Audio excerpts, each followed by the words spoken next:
Ja, jaz sem v bistvu izgubila zaradi samomora svojo vso družino, v katero sem pripadala, ker samomor samo preloži na svojce, ne. Čustva, sram, bolečino, izgubljanje.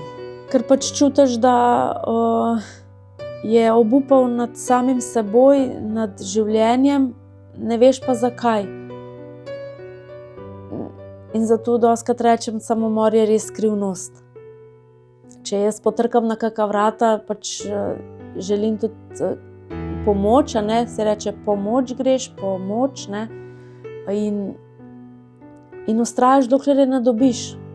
In sem vsaj tisto uro, ko sem bila noter v cerkvi, doživela neki mir in neki dotik prav Božje roke, recimo, in neke pomiritve, potešitve za tisto uro, tiste pol ure, kakor je bila sveta maša. Vem pa, da ko pride huda ura, hude minute, da bo tudi to minilo. In da bo življenje spet dobilo neke svoje barve.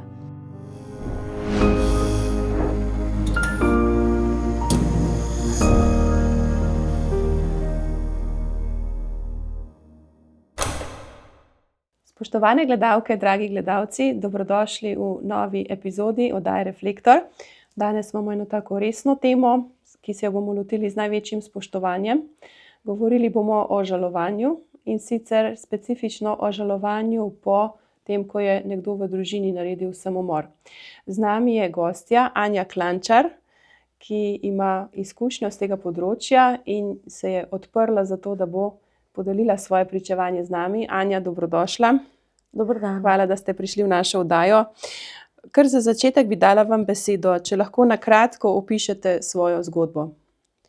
Ja, jaz sem v bistvu izgubila zaradi samomora svojo vso družino, v katero sem pripadala. Torej, mama je leta 2007 naredila samomor, oče 2014, brat pa zdaj 2 leti nazaj, 2023. Pač tako na kratko. In dobro vem, kako poteka žalovanje, kako so to težke stvari, ke se zgodijo, sploh ta prvi samomor mame, ke sem bila zelo pri 21, je bilo zelo težko. Od kje vam pogum, da tako odkrito o tem pričujete, da ste se odločili, da to za vas ne bo tabu, ampak da boste o tem spregovorili, pa verjamem, s tem tudi drugim pomagali? Mogoče zaradi tega, ker čutim, da je tako prav, čutim, da o tem je potrebno spregovoriti z mero tankočutnosti, z enim spoštovanjem. Zaradi tega, ker jaz tega ne morem zanikati, da sem izgubila svoje najbližje zaradi samomora, ker če ne bi izgubila svoje zaradi samomora, verjetno tudi jaz ne bi želela o tem govoriti ali pa poslušati o samomorih, recimo. Zdaj pa nekako čutim, da je to prav, s tem pomagam sebi, če pa še komu, je pa to tudi v redu. Da ni sam, a ne, v tej zagati in v tem občutku žalovanja, da smo ljudje, ke žalujemo in odžalujemo, in ta proces traja verjetno celo življenje. Ker če imaš nekoga rad, ga ne moreš kar pozabiti. Ali je v Sloveniji je veliko samomorov v Sloveniji? Kakšna je ta statistika? Statistika, nisem zdaj toliko poučena o statistiki, ampak pač približno 400 do 500 samomorov na leto. S tem se pa številka še poveča, če štejemo žalujoče. Ker vsaka oseba, ke umre, ima sigurno svojce in so svojci na udaru potem. Ker samomor samo preloži na svojce, ne. Čustva, sram, bolečino, izgubljanje. Tako, da ne govorim o samomorih, ki jih naredijo otroci, kaj to povzročijo, kakšna viharna čustva povzročijo to žalujočim staršem, a ne.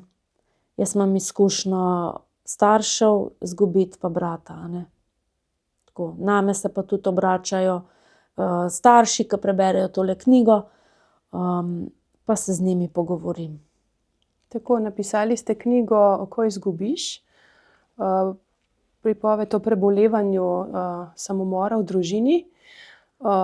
Knjiga je zelo, bom rekla tako, osebno izpovedna, a ne, res ste v njej brutalno iskreni, kaj ste doživljali ob tem.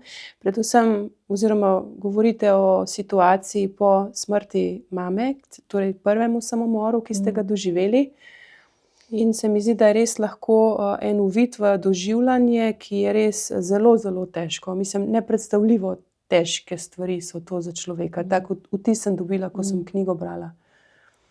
Ja, mislim, a veste, pri 21 letih izgubiti mamo, recimo takrat sem bila v študentskem okolju, mi je bilo zelo težko, ker nekako nisem s temi čustvi znala z vsem, kar me je obdajalo, hendlati, po domače povedano, zdržati.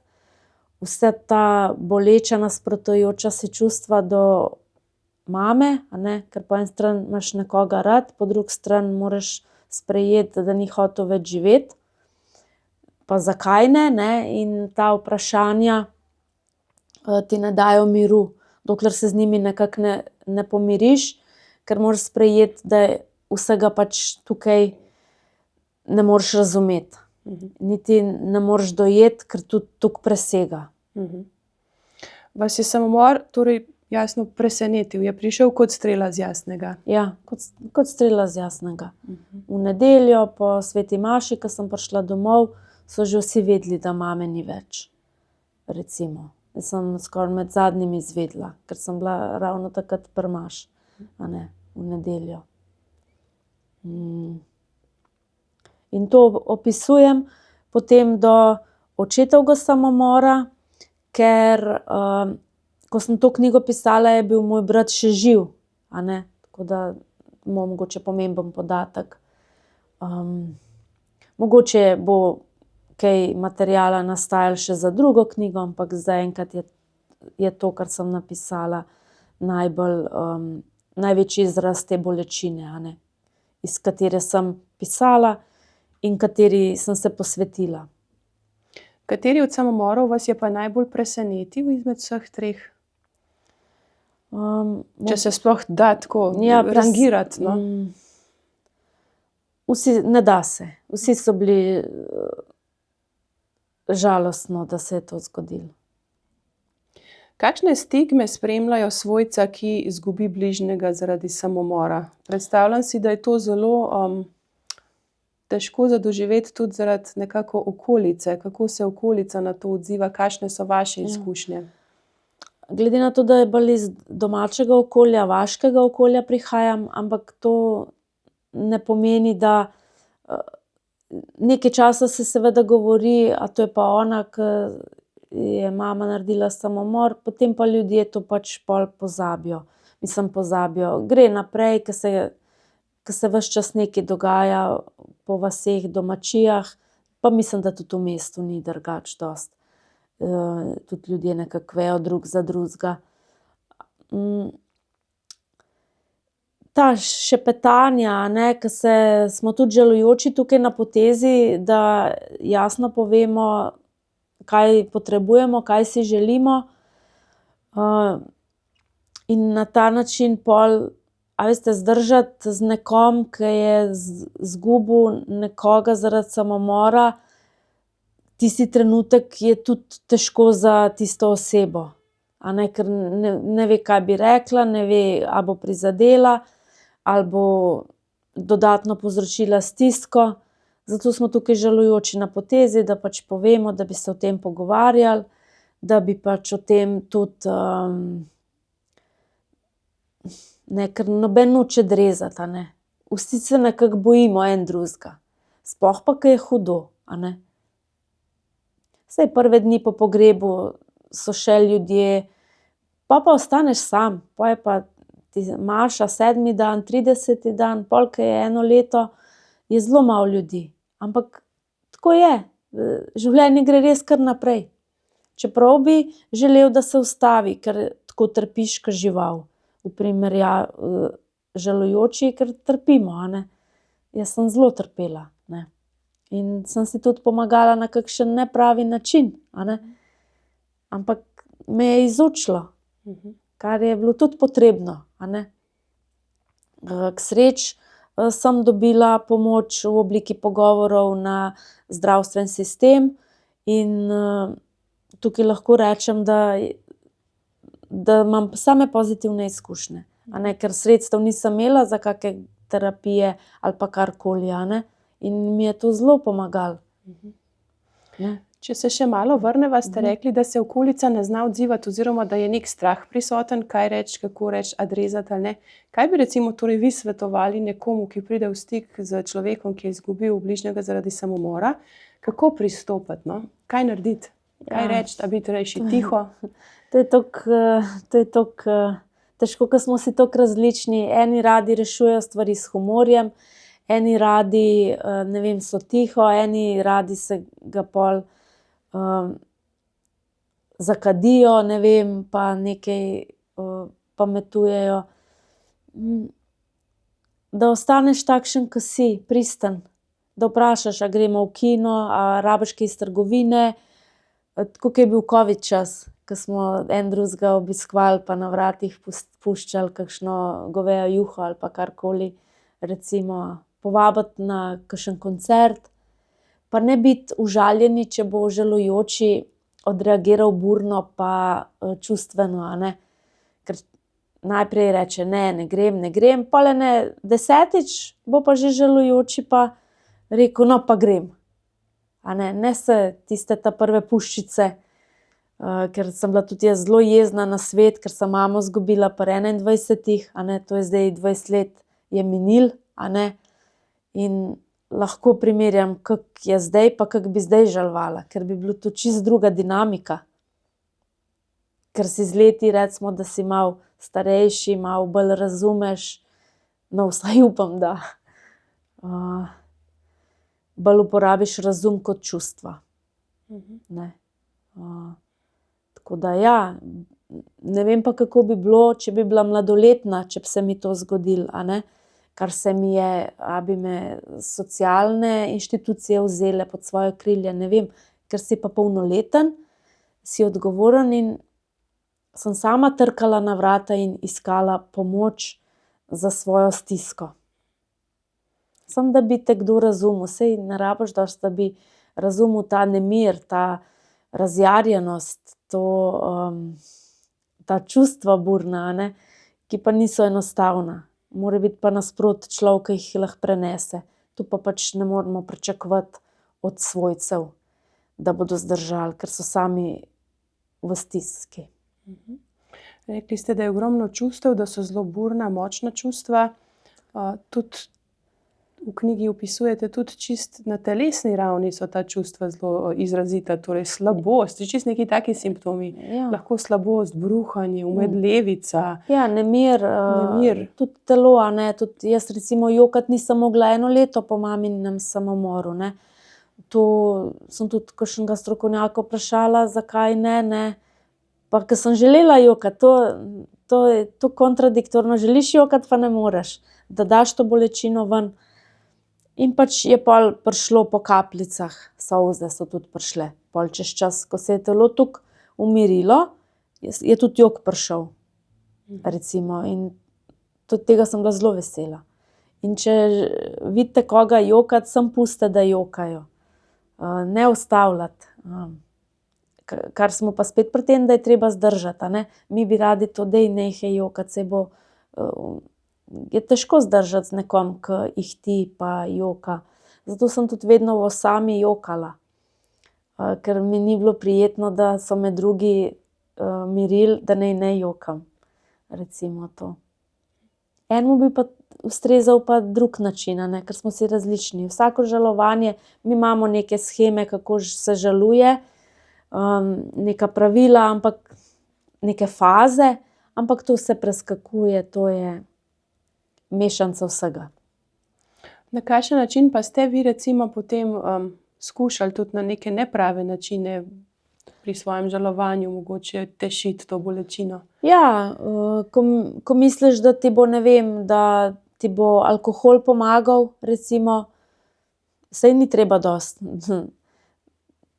Misliš, da bo, ne vem, da če boš kupil si veliko hrane in jo pojedel, da te bo to pomirilo. Saj te za par minut te, pol avtodestrukcija, da si destruktiven, potem tudi recimo po telesu rezanje. To so vse faze, ki sem jih mogla dati čez, ker sem pa videla, da mi ne bodo pomagale dolgoročno, sem se na neki točki ustavila in to nehala delati, kar je bilo pa spet težko, ker sem vedela, da če si še to nakopljem, bom imela še več težav, kakor jih že imam, recimo. Tako, to je približno trajalo 1 leto, to obdobje tega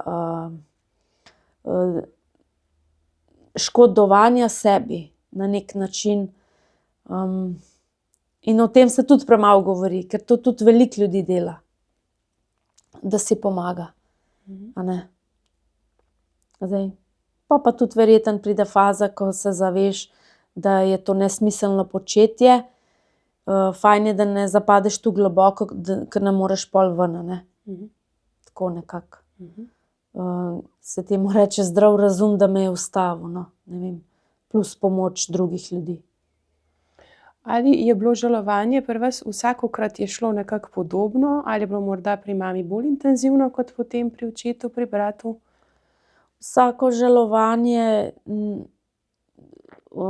pri mami itak je bilo najhujše.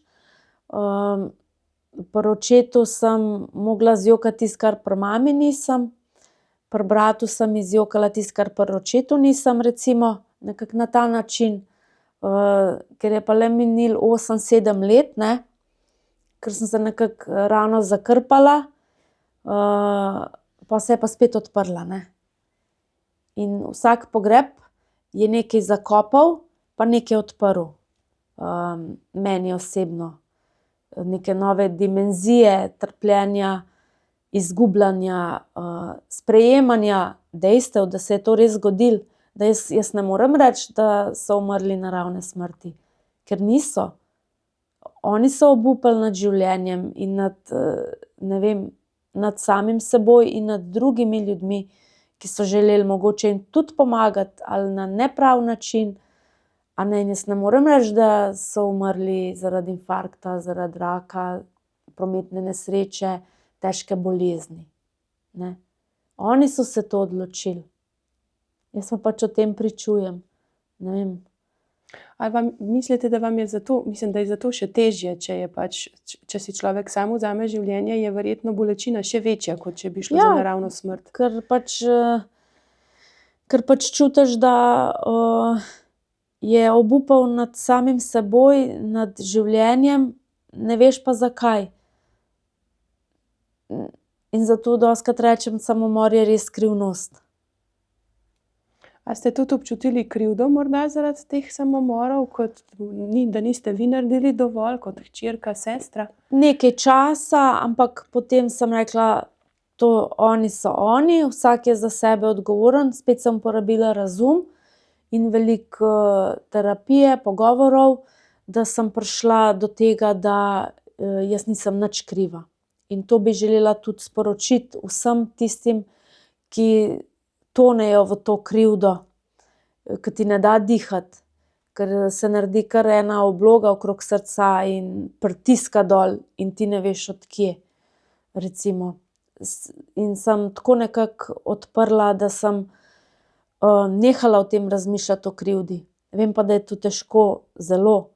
In to je desetletje, 20-letje dela na sebi in na sprejemanju. To midve zdajle poveva v minuti, ampak v tej minuti je to 10 let enega dela na sebi, izročanja, prepuščanja, molitve, pogovorov, da sploh razum, da dojame, ne. In tukaj lahko sem sočutna do enih staršev, ki so izgubili otroka zaradi samomora, ko krivda je šele pri njih, ker naj bi bil odgovoren starš za otroka, recimo.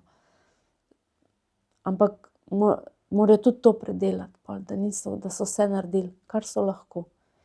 Lahko rečejo, da je vsak človek skrivnost, a ne? In nikoli ne poznamo čisto globino. Še sebe težko razumemo, se nam včasih kaj takega zgodi, reagiramo na en čuden način, ne vemo, zakaj smo tako naredili, kako bomo šele drugega razumeli. Mi vidimo nekaj, ne. Saj moj brat je bil uspešen, dobra služba, dobra pozicija, ampak nekaj pa ni bilo v redu, a ne. A se ti zdi, da se še za časa življenja ljudje dovolj, da smo pripravljeni priznati to neko nemoč, stisko, pa se obrniti po pomoč, ali da mogoče tega malo manjka? Ja, pa tudi to sprejeti svojo nepopolnost, a ne.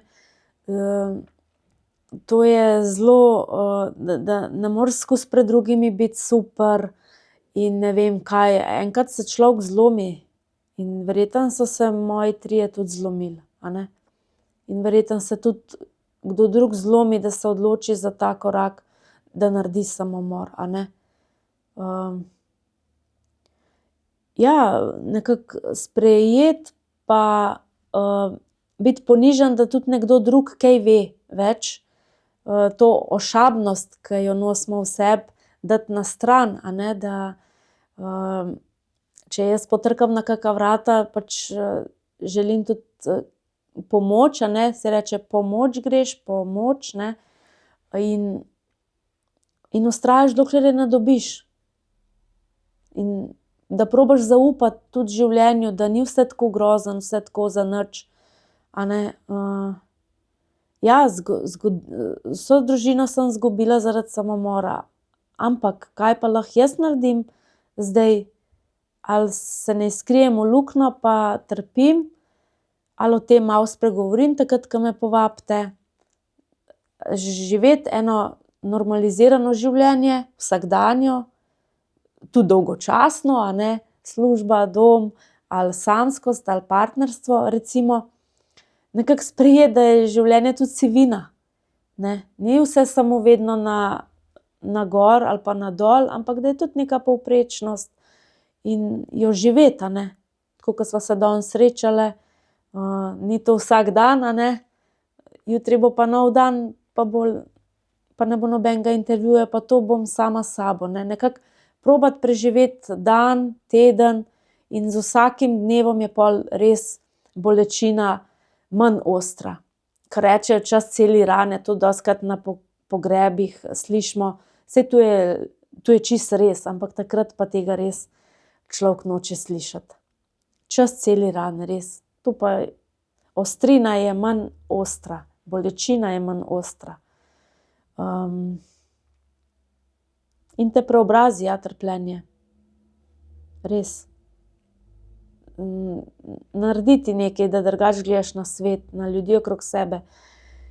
Spodbudi večjo hvaležnost do tega, kar imam, tudi če sem izgubila na neki način, ampak to so oni, jaz sem pa jaz, a ne. In nekako da na ta način sprejmeš in greš z novimi koraki naprej. Čeprav so boječi, majajoči, stresni, ampak so. Nekako tako, in to želim tudi vsem žalujočim, da naredijo oni prvi korak do ljudi, da povejo, kaj bi si želeli, da tudi koga povabijo k sebi in potem se tudi normalizira ta bolečina.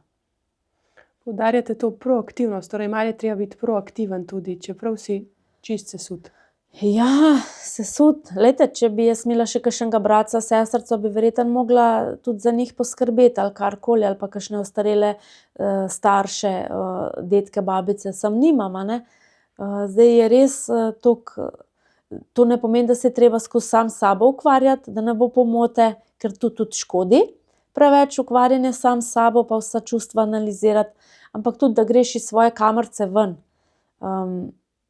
Tako kot jaz grem, a ne, in o tem spregovorim, in tudi v vsakdanjem življenju, da narediš nekaj, kar že dolgo nisi, greš na koncert, koga povabiš v kino, na pijačo, koga pokličeš. Tudi žalujoči smo zelo hvaležni, če nas kdo kar tako pokliče. Ne samo iz straha, kaj bo zdaj, da bo spet neka žalost, pa da se ne bojimo en drugega. To je pa res nekako tudi sporočilo, da se ne bati te bolečine. Ker žalujoči si tako zapomnimo takrat, ko nam kdo pomaga, pa takrat, ko pride na neki križ potja, da nam nekdo stoji ob strani, do konca življenja v bistvu. Točno veš, kdaj te je kdo poklical, kako je bilo, kako si se potem počutil, in to je res dragoceno. Tako da ne se bati žalujoče poklicati ali pa se družiti z njimi, ne. Ker včasih se počutiš, kot da si malo okužen s to žalostjo, bolečino, a ne, ker nekdo, ki ni nobenega izgubil, težko razume, ampak čeprav se trudi. Ampak je tudi ta, ki ni še nobenega izgubil, enkrat že bo izgubil, a ne, in pred tem ne moramo bežati. Lahko samo podaljšujemo čas in si samo želimo, da bomo čim kasneje koga izgubili, ki ga imamo radi. Recimo tudi zdaj, ko so nastali novi odnosi, ko imam nove odnose z ljudmi, si želim, da bi čim dlje trajali. Ko ste bili v tem zelo aktivnem žalovanju, na katera vrata ste vse potrkali, da vam je pomagalo? Recimo, s kom so vam pomagali pogovori, mogoče kakšna srečanja, terapije? Kaj bi izpostavili? Ja, izpostavim recimo, takrat sem pol tudi na teološki študirala, magisterij, s profesorji. To so bila dragocene učne ure. Potem osebna zdravnica. Potem na centru za socialno delo, kjer ti pripadajo pogovori, tako da lahko tudi izkoristi čisto vsak, kdor si to želi. Recimo te pogovori, da sem bila že sama zmatrana od govorjenja, da sem prosila, da se konča terapija, ne, recimo, ker si nekdo toliko časa vzel za mene, ne, za eno Anjo tam, ob vsem delu, ki ga ima, ne. To je res, to je toliko dragoceno, da se ne gleda na timer, na uro, pa vemo, da smo danes vsi vpeti, našponani, ampak da tudi nič narobe, če gre malo čez uro. Recimo, ta notranja dinamika, ker se samo prek odnosov zdravimo. Recimo, sam se ne moreš.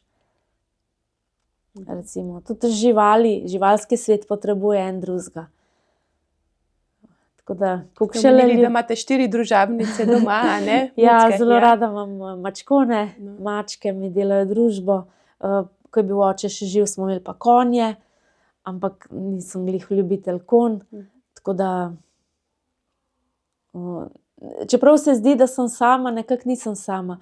Jaz ves čas imam v mislih mamo, očeta, brata in tudi včasih se zgodi kak mali čudež, pa mi da vedeti, da so z mano, ne vskozi, ne vsak dan, ampak tako. In ta doživljanje bi tudi rada privoščila vsem, ki zdajle trpijo v tej žalosti, v katero so pač primorani, v katero so prisiljeni, ker jaz sem pa prisiljena.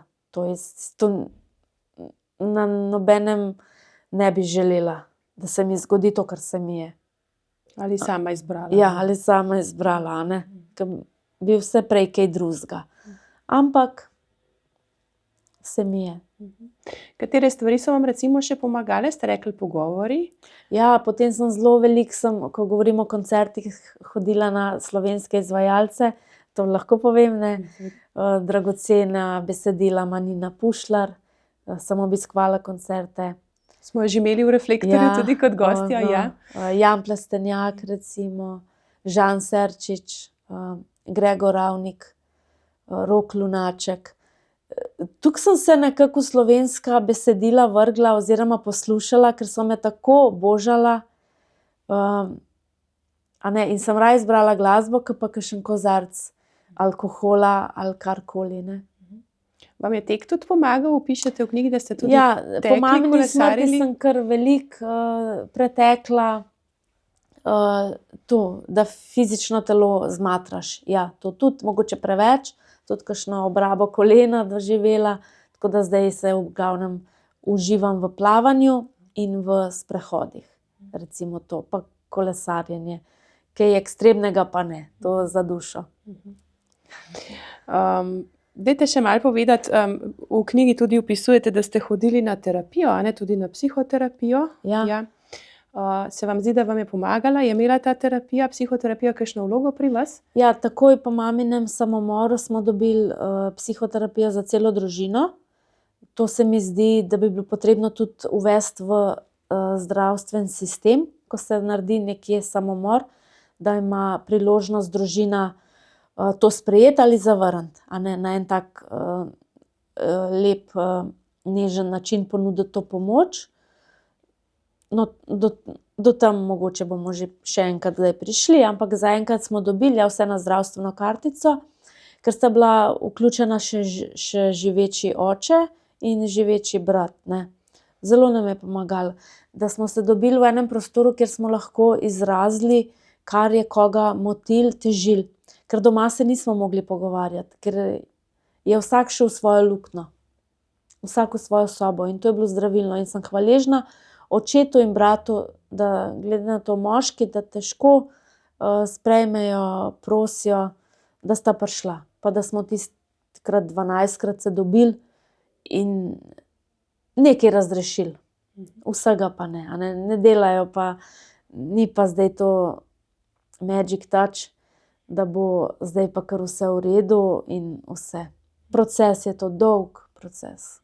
Celjenja, zdravljenja.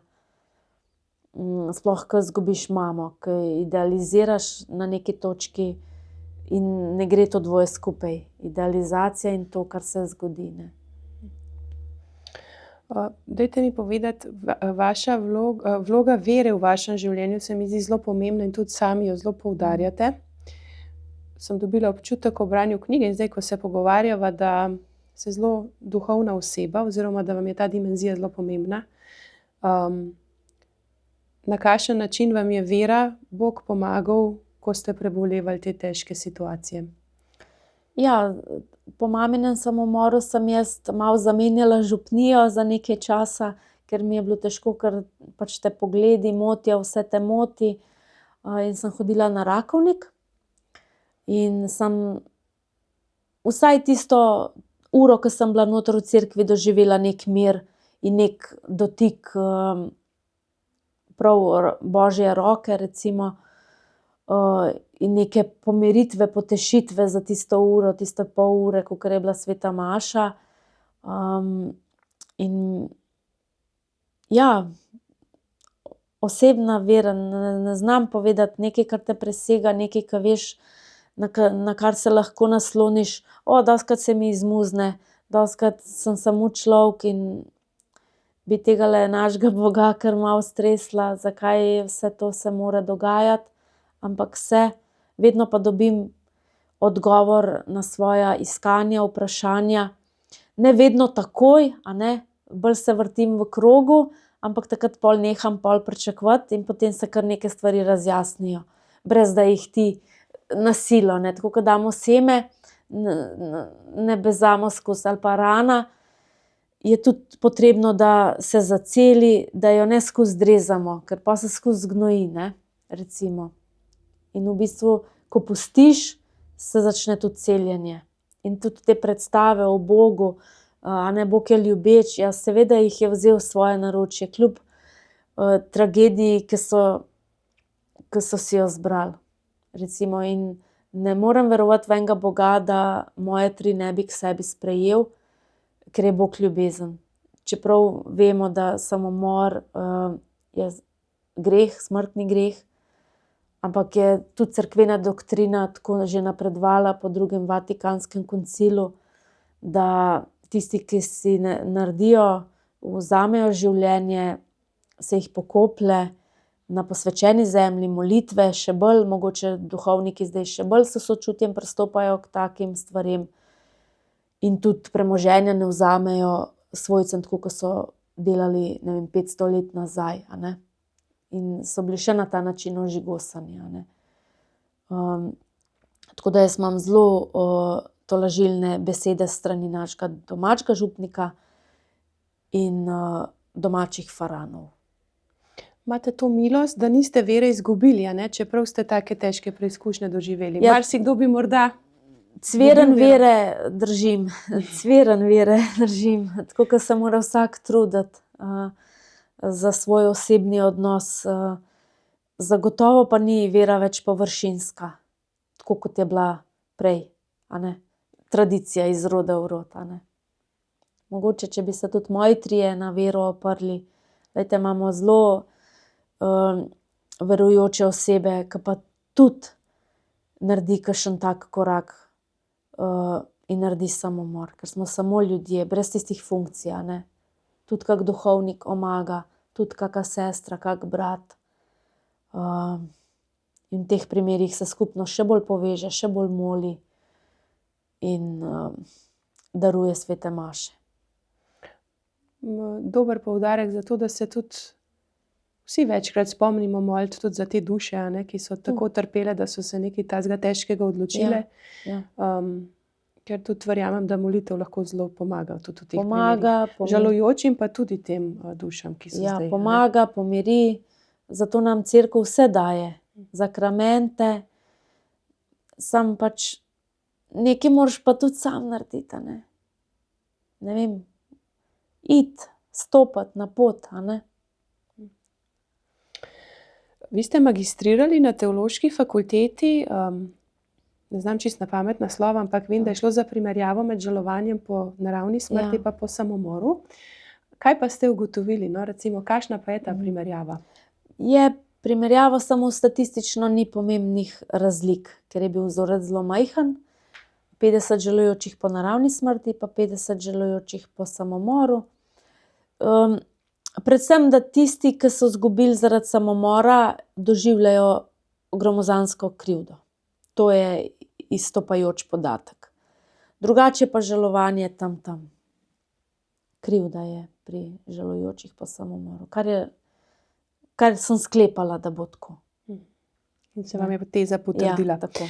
Kam se lahko žalujoči po samomoru bližnjega, kam se lahko vse recimo v Sloveniji obrnejo? Pa dajva našteti par možnosti, lahko čist neformalnih, lahko pa v obliki kakšnih bolj organiziranih. Ja, najprej seveda osebni zdravnik, če gremo zdaj čisto po vrstnem redu. Osebni zdravnik tudi znajo napotiti kam naprej. Kakšne psihiatrične bolnice tudi obstajajo in zdaj skupin za žalujočih tam ni več, so pa bile. Potem društvo Hospic, to zelo pomaga, to sem tudi jaz izkoristila. Potem centri za socialno delo, tudi naš pater Ivan Platonjak ima za žalujoče prav specifično 3-mesečje za žalujoče po samomoru otroka, a ne, in ker je majhna skupina ljudi, ki se dobi na vsake 14 dni. In so, viri pomoči so. Saj sva jih kar nekaj našteli. Super. Samo treba se je odločiti pa poiskati pomoč. Lahko imaš pa 10 najboljših terapevtov, samo če sam ne želiš, moraš sam tudi kaj narediti. In seveda prepustiti, da tudi drug kaj zate naredi. A ne? Super.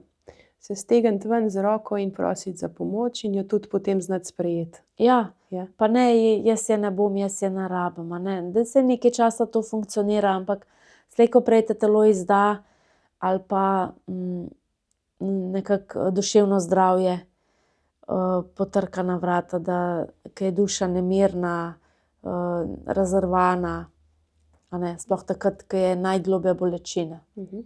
Nekje potem se pokaže, Ja, nekje udari ven. tako. Vi imate verjetno veliko stikov z žalujočimi po samomoru, verjetno poznate precej takih primerov. Kaj pa so recimo najbolj pogoste neke stiske, ki potem žalujočega lahko doletijo, če se ne loteva pravilno? Ja, lahko se zapije, lahko se, mislim, to se mogoče nekaj časa pomaga določene oblike, ko sam hočeš ven zbezati se. Samo se je dobro temu izogniti, če gre predaleč, a ne. Da imamo še vse neki manevrski prostor, kjer neko stisko lahko nosimo. sam, jaz dostikrat, sej to tudi križ, na eni strani je prazen, je zate, a ne. Sej to dosti ljudi reče. In ja, je res. In ga nosiš, a ne. In Sveto pismo, da tudi kdaj odpreš. Božjo besedo, če poslušaš. In je zate takrat pripravljena. Kadar si ti, ampak v tisti bolečini tudi Boga ne moreš slišati. Ker se more, mislim, da celo zdravilno je, da nekaj nezdravilnega nekdo počne, da vidi, kako je. Ker jaz razumem tistega, ki pije, razumem, vsaj delno, ker vem, kaj teši. Nemir si tešiš, razumem tistega, ki se prenajeda, teši. Razumem tistega najstnika, ki se reže, pa v bistvu ne veš točno, zakaj. Razumem poskušam razumeti tistega, ki si s telesom, s športom, more fokusirati dan, če 3 ure ne telovadi, da je konec sveta. Nekako tako. Tistega, ki se zakaja. To so vse različni načini, Ja. ne, soočanja z neko tudi notranjo Tako. lahko stisko in bolečino. Tako. Tako. In je vsem na dosegu roke, ne, v bistvu, če smo tako, kar blizu je. Je težje iti nekoga poklicati pa spregovoriti, zakaj se mi to dogaja. Je lažje v trgovino po 1 liter vina, recimo. Pa tudi to težko narediš takrat, ker veš, da ga boš pobiksal in veš, da ti čez pol ure bo slabo, recimo. In ti bo žal, da si to naredil, da si dovolil to narediti. A ne, pa smo spet pri neki ošabnosti, ponižnosti, ki jo pač, ker smo samo ljudje. Zanima me recimo, kako si zdaj strukturirate čas okrog praznikov, ki je lahko zelo težek za žalujoče. Na kakšen način si recimo vi pričarate neko vzdušje, da ni prehudo za vas? Je bilo hudo kakšno leto, pa par let po mamini smrti. Strukturiram si dan, tako da počnem tisto, kar si jaz želim. Skuham si tisto, kar si jaz želim. Grem, kamor si jaz želim. K sreči me ne pahne, recimo, ko je veseli december, vsa evforija. Sem se že toliko zdistancirala, da me ne gane in da mi ne določajo zunanji dogodki, kako se moram počutiti. Seveda pride tesnoba lahko tudi ne za 1. novembra, lahko tudi za 20. novembra ali pa 15. a ne. Ne za svet večer. Takrat se želim še bolj povezati s svojimi. In dobiš znak, da nisi sam. In to bi vsem žalujočim privoščila. In si naredim jaslice in si naredim nekaj lepega. Ali pa še koga povabim, pa smo skupaj, da nisem sama, a ne, v svojem brlogu. Recimo. Si strukturiran dan, ker drugače ne moreš preživeti. Drugače bi lahko samo v postelji bil. Pa se sebi smilil. Tega si pa ne želim. Katere so pa še kakšne stvari tako, ki vas na splošno v vsakodnevnem življenju veselijo, ker ko se z vami pogovarjam, dobim vtis, da ste strašno oseba, ki ima rada življenje tako in ki ga res zna in ceniti, ki ga zna ceniti, ki zna biti za njega hvaležna, kljub vsem, kar se vam je zgodilo, kar ste morali prenesti. In vas res občudujem z tega vidika in mislim, da bo lahko marsikdo to začutil tudi preko najinega pogovora, da ste res en tak vir navdiha. Kaj so neke stvari, take drobne, vsakodnevne, ki vam polepšajo življenje in za katere ste hvaležni? Ja, mogoče se mi je izostrila ta pretirana občutljivost, mogoče. Se mi je izostrila zaradi trpljenja. Se pa trudim hvaležna biti vsak dan znova in vsak dan znova začeti. Vsak dan znova začeti dan, kakršenkoli že bo, za svojimi obveznostmi, za službo, z dogovori, ki jih imam. Nekako tako. Zdaj, da bi okrog skakala pa govorila, življenje je zelo lepo, življenje je potica, to ne, ampak vem pa, da ko pride huda ura, hude minute, da bo tudi to minil. In da bo življenje spet dobilo neke svoje barve. Ker sva prej o sivini, a ne, tudi sivino je treba sprejeti. Tudi neko monotonost je treba sprejeti. A ne. Ker vse te stvari so bile ekstremne pri meni, a ne. In se navaditi tudi na navaden dan, ja. Super, Anja, hvala za vaše pričevanje. To so res težke teme. Mislim, da bo marsikomu v pomoč, bodisi osebi, ki se je sama soočila s tovrstno izgubo zaradi samomora bližnje osebe, bodisi na splošno žalujočim ljudem, a ne. Saj nas vsaka smrt prizadene, nam nekaj vzame. Tako da sem hvaležna za vašo odprtost, za vašo iskrenost, za vašo iskrivost. Morda bi kar še vam predala kakšno zadnjo misel, zadnji stavek za naše gledalce, poslušalce.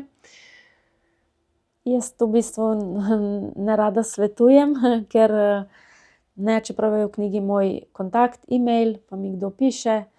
Jaz bi rekla, da je samomor ena velika skrivnost, tako kot je skrivnost življenje. In da pač včasih vsega ne moremo razumeti. Tako, in tudi nehati se hlastati po tem, da bi vse razumeli. Hvala. Hvala gledalcem in gledalkam za spremljanje naše oddaje. Namenite nam kakšen všeček, lahko nam kakšen komentar ali pa vprašanje napišete. Smo veseli vaših ogledov, vaše zvestobe. Želimo vam vse dobro, obe zanjo in srečno. Dio.